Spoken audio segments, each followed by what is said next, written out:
Yeah.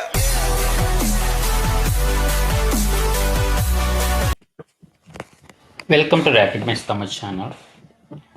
Tamil Nadu teacher education யூனிவர்சிட்டியில் படிச்சக்கூடிய BEd second semester ஸ்டூடெண்ட்ஸுக்கான லாஸ்ட் மினிட் ப்ரிப்பரேஷன் கொஷின்ஸ் இந்த வீடியோவில் பார்க்கலாம். ஸோ அசஸ்மெண்ட் ஃபார் லேர்னிங், கற்றலுக்காக மதிப்பிடுதல்.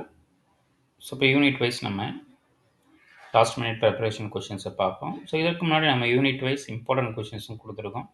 ஸோ அதனுடைய லிங்க்கும் அதே போல் previous year question papers three question papers already நம்ம வந்து கொடுத்துருக்கோம். ஸோ நீங்கள் அந்த 3 கொஷின் பேப்பர்ஸையும் நல்லா ரிவைஸ் பண்ணால் போதும், நல்ல மார்க்ஸை வந்து உங்களால் ஸ்கோர் பண்ண முடியும்.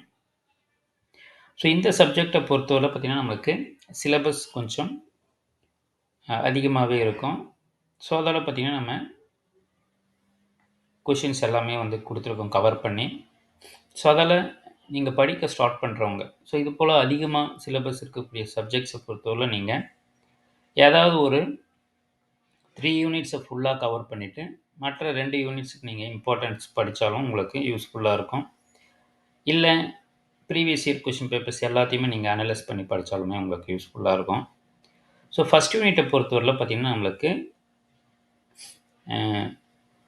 Test, evaluation, assessment. ஸோ அப்போ அசஸ்மெண்ட்னா என்ன, டெஸ்ட்டுன்னா என்ன, எவால்வேஷன்னா என்ன, இதிலேருந்து நமக்கு டிஃப்ரென்ஷியேஷன் 5 மார்க்கில் வந்து கேட்குறதுக்கு அதிகப்படியான வாய்ப்பு இருக்குது. ஸோ அதால் படிக்க ஸ்டார்ட் பண்ணும்போதே பேசிக்ஸ் ஆஃப் அசஸ்மெண்ட்டுன்னு வரும்போது நமக்கு what is assessment, what is test, what is evaluation, இதற்கான டிஃப்ரென்ஷியேஷன் தெரிஞ்சிருக்கணும். ஸோ ஃபஸ்ட் யூனிட்டை பொறுத்தவரையில் பார்த்திங்கன்னா நமக்கு பேசிக்ஸ் ஆஃப் அசஸ்மெண்ட்டுன்னு கொடுத்துருப்பாங்க. ஸோ அதில் நமக்கு சோதனையிலிருந்து தேர்வை வேறுபடுத்து, மதிப்பிடுதலை வேறுபடுத்து, ஸோ அது போல் வந்து நம்மளுக்கு டிஃப்ரென்ஷியேஷன் கேட்பாங்க. அது 3த்துக்கும் டிஃப்ரென்ஸ் தெரிஞ்சு வச்சுக்கோங்க. ஸோ அதே போல் second question, explain the principles of selection of methods for assessment, அளந்தறிதல் தேர்வு செய்யும் முறையின் கோட்பாடுகளை விளக்கு. Third, discuss the collection of assessment information judging and scoring students performance, மதிப்பீட்டு தகவல் சேகரிப்பு, மாணவர்கள் மற்றும் செயல்திறன் மதிப்பீடு செய்தல், மதிப்பெண்களை பற்றி விவாதிக்க. ஸோ இப்போ கலெக்ஷன் ஆஃப் அசஸ்மெண்ட், மதிப்பீடு தகவல் சேகரிப்பு, ஸோ மாணவர்களுடைய தகவல்களை எப்படி வந்து சேகரிக்கிறதுன்றதும், அதனுடைய செயல்திறனை மதிப்பீடு செய்தல் இதை பற்றியும் கொஸ்டினாக கேட்பாங்க. ஸோ அப்போ இந்த ஃபஸ்ட் யூனிட் ஃபுல்லாகவே பார்த்திங்கன்னா நம்மளுக்கு மதிப்பிடுதல்னா என்ன, தேர்வுனா என்ன, சோதனைனா என்ன, ஸோ இதெல்லாம் டிஃப்ரென்ஷியேஷனும் அதை என்ன மாதிரியான வகைகளை நம்ம அதை கலெக்ட் பண்ணோன்றதான் இந்த கொஸ்டினாக வந்து கொடுத்துருப்பாங்க. மாணவர்கள் மதிப்பீட்டு தகவல்கள் ஆசிரியர்களுக்கு எவ்வாறு பயன்படுகிறது விளக்கு. How the way students assessment information used to teachers, explain. Second, assessment for learning in classroom. So இந்த செகண்ட் யூனிட்டை பொறுத்தவரை ரொம்ப ரொம்ப இம்பார்ட்டன்ட் பார்த்திங்கன்னா இந்த சிசிஏன்றதை கொடுத்துருப்பாங்க. சிசிஏன்றது கண்டினியூஸ் காம்ப்ரஹென்சிவ் எவால்வேஷன். ஸோ நம்மளுடைய சேனலை மறக்காமல் சப்ஸ்கிரைப் பண்ணிக்கோங்க. எம்சிக்யூஸ், இம்பார்ட்டண்ட் எம்சிக்யூஸ் நம்ம வீடியோஸாக கொடுத்துருக்கோம். அதனுடைய லிங்க் இந்த வீடியோக்குள்ள டிஸ்கிரிப்ஷனில் இருக்கும். ஸோ அப்போ இதில் பார்த்திங்கன்னா நமக்கு தொடர்ச்சியான விரிவான மதிப்பீட்டின் நோக்கங்கள், பண்புகள் மற்றும் செயல்பாடுகளை பட்டியலிட. Objectives, characteristics, functions and of continuous comprehensive evaluation. Sixth, what is grading, explain the type, their function in assessment. தரப்படுத்தல் என்றால் என்ன, மதிப்பீட்டின் வகைகள் மற்றும் அவற்றின் செயல்பாடுகளை விளக்கு.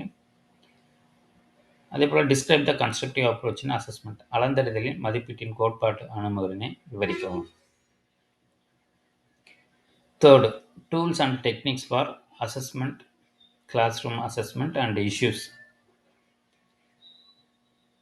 ஸோ இது இஷ்யூஸ்ன்னு கேட்டிருக்கிறதால சேலஞ்சஸை வந்து கட்டாயமாக கேட்பாங்க.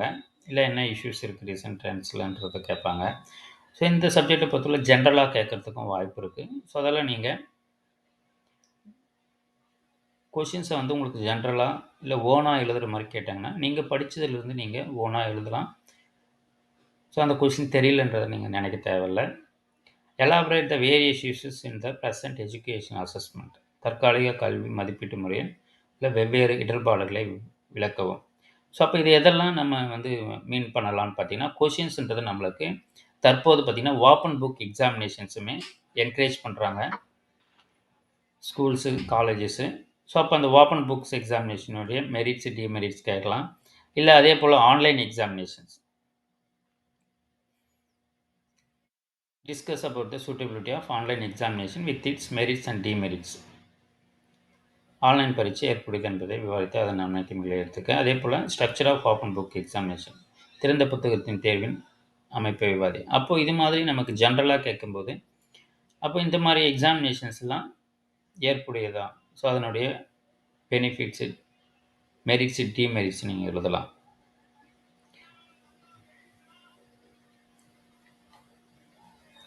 11th, choose any topic of your own interest. Prepare 5 test items for cognitive domain. So, இப்ப இது வந்து நம்மளுக்கு வந்து அறிவுசார் கணக்கான அந்தரி சோதனைகள் 5னை தங்களின் விருப்பமுள்ள தலைப்பில் தேர்ந்தெடுத்து தயார் செய்துக. அப்போ நம்மளுக்கு பார்த்தீங்கன்னா, இங்க 2 டைப்ஸ் இருக்கு. ஒண்ணு பார்த்தீங்கன்னா, டெஸ்ட் ஐட்டம்ன்றது ஒண்ணு இருக்கு. டெஸ்ட் ஐட்டம்னு இருக்கு. அதேபோல டைப்ஸ் ஆஃப் டெஸ்ட்ன்றதுமே இருக்கு. ஸோ, அப்ப இது 2மே வேற வேற. டைப்ஸ் ஆஃப் டெஸ்ட்டுமே கட்டாயமா எல்லாருமே தெரிஞ்சுக்கணும். ஸோ, அந்த கொஸ்டினுமே வந்து இம்பார்ட்டன்ட்டு. Types of test. அப்போ டைப்ஸ் ஆஃப் டெஸ்ட்ன்னு வரும்போது, achievement test, diagnostic test, criterion referenced test. So, அது மாரி டெஸ்ட்லாம் நமக்கு வந்து குடுத்துருப்பாங்க. அப்போ டைப்ஸ் ஆஃப் டெஸ்ட்ன்னு வரும்போது, டைப்ஸ் ஆஃப் டெஸ்ட்டும் வரும். அது வேற கொஸ்டினு. அதே மாரி டெஸ்ட் ஐட்டம்ஸ்ன்றதும் வேற. ஸோ, அதெல்லாம் அத தெரிஞ்சு வச்சுக்கோங்க. டெஸ்ட் ஐட்டம்னு வரப்போது நம்மளுக்கு fill in the blanks, multiple choice, match the following. So, அதெல்லாம் வந்து டெஸ்ட் ஐட்டம்ஸ். டைப்ஸ் ஆஃப் டெஸ்ட்ன்னு வரும்போது நமக்கு achievement test, diagnostic test. So, அதால இது 2மே வேற வேற கொஸ்டினு. அப்போ டைப்ஸ் ஆஃப் டெஸ்ட்னா என்ன? அதேபோல டெஸ்ட் ஐட்டம்ஸ்னா என்ன? அதுக்கான டிஃபரன்ஷியேஷனும், அதில என்னென்ன டைப்ஸ் வருதுன்றத தெரிஞ்சுக்கோங்க. 12th elaborate the steps in direct and indirect observation. நேரடி மற்றும் மறைமுக உட்நோக்கில் உள்ள படிகளை விவரிக்கவும். 4th unit assessment practices in inclusive ஸ்கூல்ல. ஸோ, நம்மளுக்கு இதில அச்சீவ்மென்ட் டெஸ்ட், டயக்னாஸ்டிக் டெஸ்ட் இதெல்லாம் வந்து types of test. Diagnostic test கட்டாயமா இந்த கொஸ்டின் வந்து இருக்கும். ஸோ, ஒண்ணு உங்களுக்கு 10 மார்க்ல கேட்கலாம், இல்ல 5 மார்க்ல கேட்கலாம். அதெல்லாம் அச்சீவ்மென்ட் டெஸ்ட்னா என்ன? டயக்னாஸ்டிக் டெஸ்ட்னா என்ன?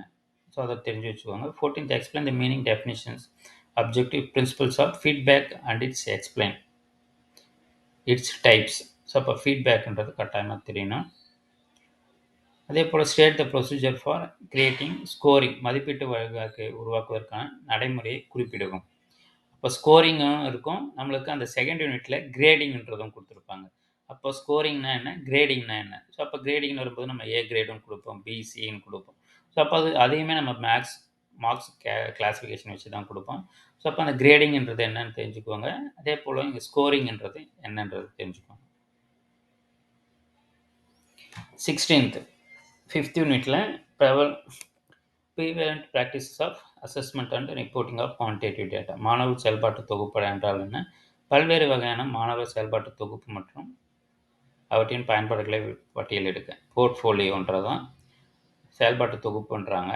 ஸோ, அப்போ அதேபோல மெஷர்ஸ் ஆஃப் சென்ட்ரல் டெண்டன்சி. இது வந்து 5th யூனிட்ட பொறுத்தவரை நமக்கு டயகிராம்ஸு, ப்ராப்ளம்ஸு, மீன், மீடியன் அது மாரி கேட்கறதுக்குமே வாய்ப்பு இருக்கு. ஜென்ரலா தியரிட்டிக்கலா கேட்கணும்னா டிஃபைன் போர்ட்ஃபோலியோன்றது நமக்கு வந்து கேட்பாங்க. Short notes, graphs and diagrams கேட்கறதுக்குமே வாய்ப்பு இருக்கு. தொடர்ந்து நம்ம சேனல்ல இணைந்திருங்க. மாணவருக்கான அனைத்து தகவலும் நம்ம தொடர்ந்து குடுத்துக்கிட்டே இருப்போம். வேற எந்த தகவல் தேவைப்பட்டாலும் இந்த வீடியோக்குள்ள கமெண்ட் பண்ணுங்க. தேங்க்ஸ் ஃபார் வாட்சிங்.